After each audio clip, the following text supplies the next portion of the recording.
We need to find this place or we'll be late. Make a left on Astrology Avenue. Oh, I'm sorry, I meant right. It should be right here at 444 Spirit Way. Oh, turn! It looks like Renee. Yay, we're on time. The James and Kellee Show. Great, let's start the show.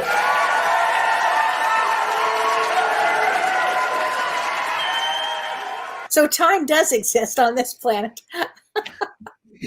Well, yeah, everything's energy. So it's all energy. So it's concepts, right? So conceptual.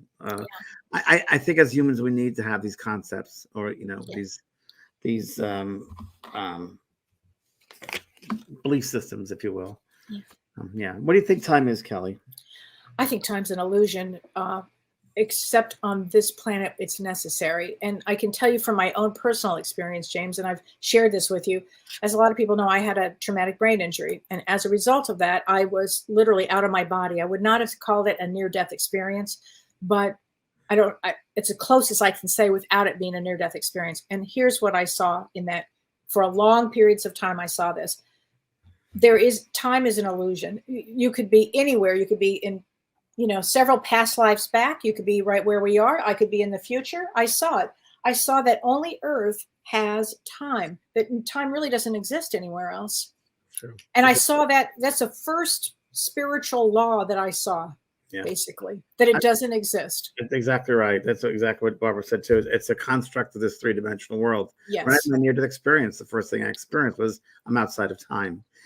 So that was the near-death experience that you had that. So it was my first experience too, right? I was outside of time. Yeah. Time doesn't exist outside of this dimension. Right. But we get so caught up in the human aspects and because we're in the human vibration here, but it doesn't exist. So when spirit leaves, they're not in, the human part of I think the frustration gets to the spirit world because the human's so caught up with the time of things, but they're always present and it's hard also for people to understand the spirit people can be in several places at once. Yes. That the way of travel does not exist in that level. The three-dimensional way that we have doesn't exist in those dimensions. They can be in several different places at once, or they can be in past lives, future lives, present lives, all at the same time. All at the same time. Like right now, we are experiencing past, present, future all at once, but we're just aware of this dimension.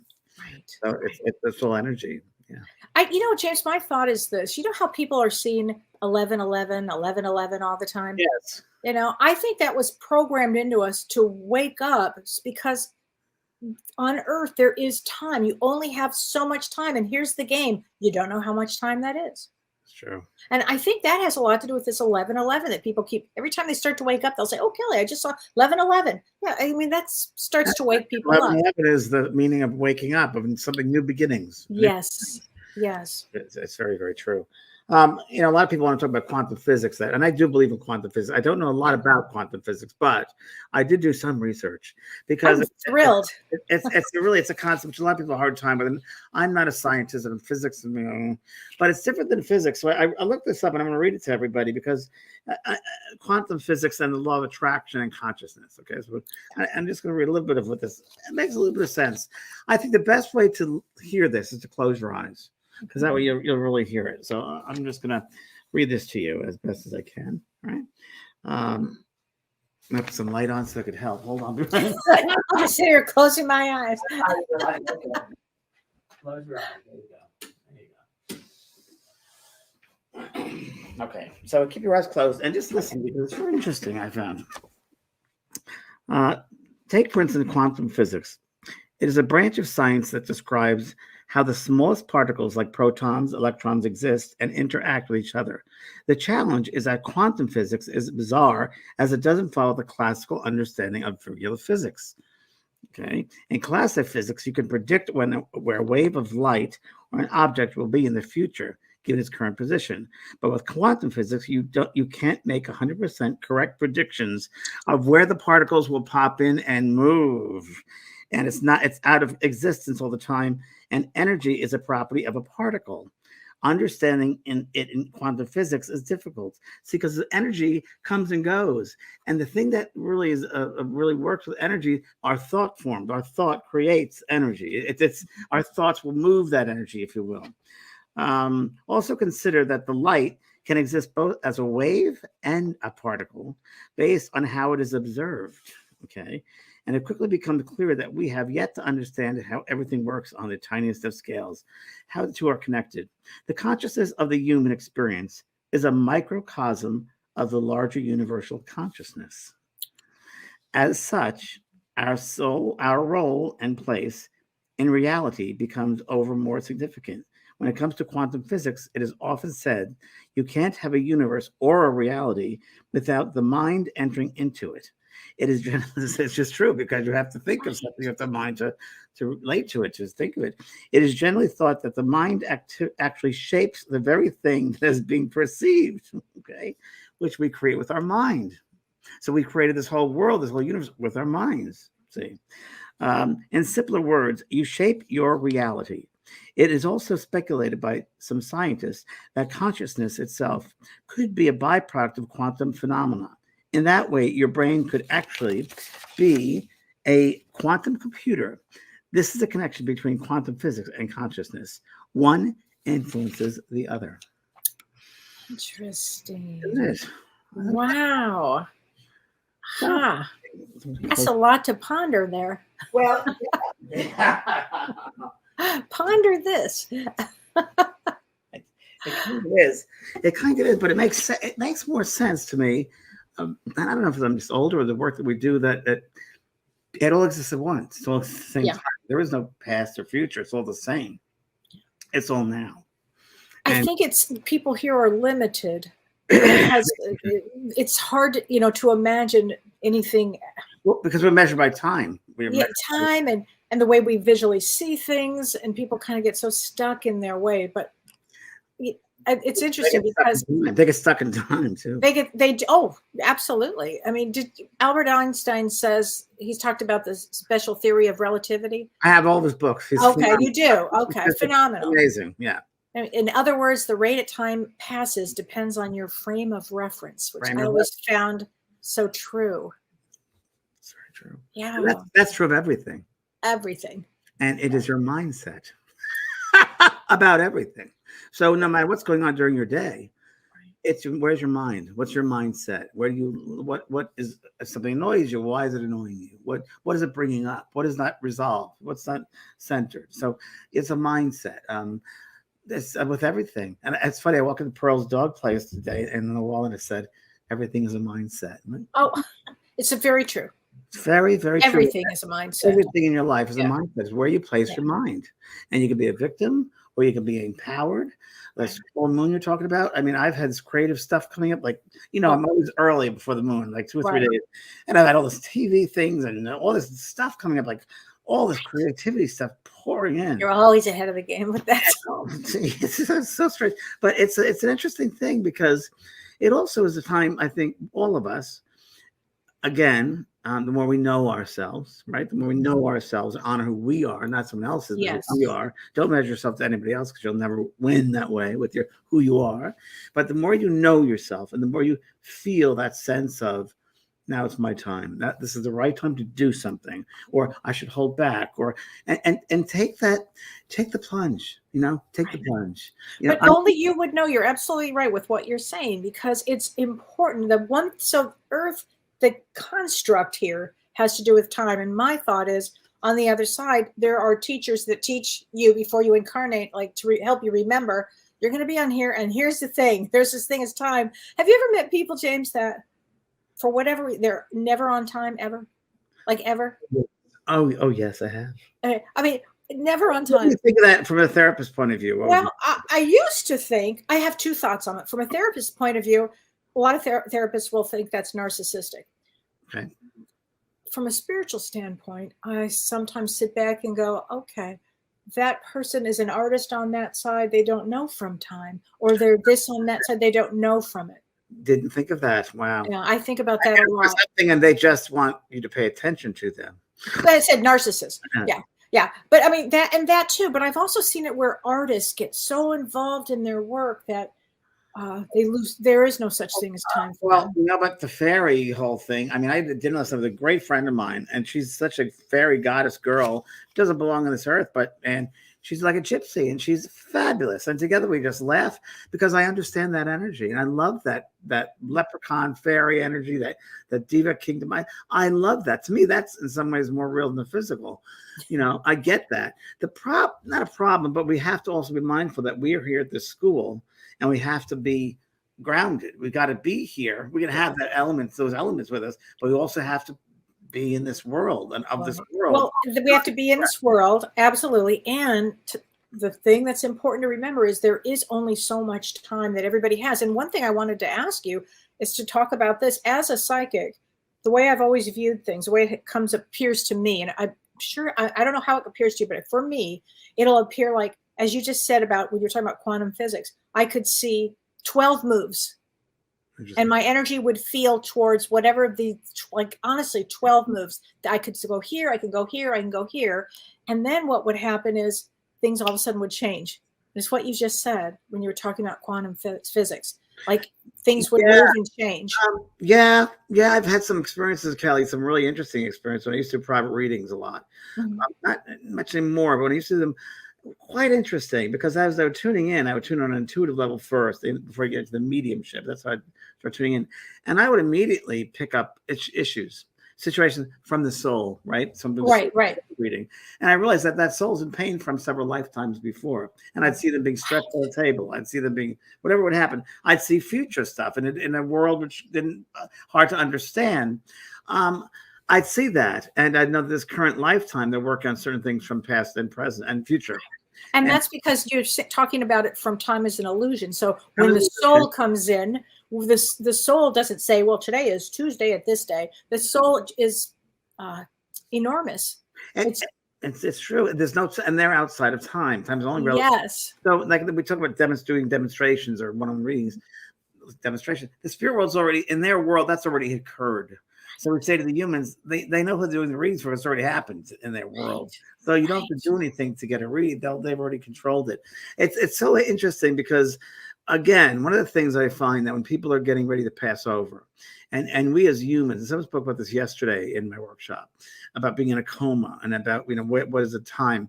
And I say, well, they're already out of the body. They go in and out of that body. And you have to realize, and I can only say is also from my personal experience, my father passed. He wouldn't believe in any of this, any work I did. And I helped him out of that body. I said, it's time, you can go now. He goes, no, I don't want you kids worrying about the house, or we won't do that. And he left. And within, I would say, earthly time, 10 minutes, he was right back and telling me he had a sister he didn't know he had. He was wearing a brown suit. He goes, you're real. This is real. I couldn't believe this is real. You got it right. You got it right. And and had 3 days of notes. And it was just a sense of, and I've had this other spirit friends that have been passing in the spirit world, mediums, so forth, that have the human self. And then this has Cindy Williams, this happened to the other day. When she came back, she said, I spent my whole life looking around for things and fulfilling myself. And she goes, I'm self-fulfilled here. That's one of the first things I experienced. He said, I'm James, I'm self-fulfilled. And many people spend their whole lives in time trying to be self-fulfilled, when really, you are self-fulfilled. But you have to have that sense of yourself and not look at it from the outside in, but from the inside out. It's interesting. Time, it's an illusion. Something else I want to mention that's very important. If you're in a relationship or a situation in life where you can't forgive someone, or something happens, you're holding on to stuff, it can impact your past and can impact your future. Not only yours. Let's say you can't forgive someone. It can affect generations of your family line in the future. Oh, it will actually. Yeah. Generational trauma. It'll just carry down until somebody comes in to break the spell, basically. You have a responsibility of doing that. If you could, forgiveness, they take the higher road, because you don't want to pass for the side and say, oh my God, I had that great opportunity to break that, and I created more of a... Right. So true. Wow. It's fascinating. So Kim Ann Snodgrass says, so if you say time is an illusion, where do you stand on wormholes? Wouldn't this be a way to be in more than one place at a time? I don't know from wormholes, although I do know this. Tomorrow's moon is a worm moon. Well, again, so we have to look at this from the human perspective, but we're souls, so it's hard for all us here because we have more an awareness that we're souls, right? So I don't think there's only one way of looking at it. I think I knew my future, but I didn't know I'd be doing mediumship, but I knew I'd be very well known. I knew I'd be in front of audiences applauding me. I knew I'd be writing, being known for that. And now where was that? That was when I was a child. I knew what California was when I was 3 years old. I never knew what California, but I knew I'd be living there someday. So it's interesting because it's all the future is now. It's kind of all one. And I think if we just remember that and don't get so caught up in it. The other thing I want to mention, because I have to, when we try so hard to control time and try to control things so much, we're actually doing a disservice because we're blocking the energy. Everything is energy. And when you put a wall in, you're blocking the natural essence, the natural movement of energy. You're blocking that to happen. There's a natural law. There's a movement, and you can't control it. So don't do that because it's resist, you resist what you persist, you resist, right? Yeah. That thing. You got to just let surrender, and it'll happen in universal time. I believe it happens in divine time. I really believe we have I've been with you to know that is true. Yeah, and actually, what happens is things are actually better. You might think we might think, oh, we're going over here. Oh, we're not. Okay, we're going over here. And one thing you taught me a long time ago, just relax and go with it, whatever it is. Just go, just enjoy the moment. I mean, and again, like I said earlier, as I get older, maybe, and it's just the mindset and enjoy every moment. Just like I said this yesterday, and I said it today in my show, we have days, right? We're measured by days here, months and years. But to me, I think a soul is measured by moments. And I think a life is measured by moments. And when we pass over to this realm, into those other realms, which operate at different frequencies and different properties, folks, right? So this is one property of the three-dimensional world, which works with a clock, but those don't. And all those realms are very different.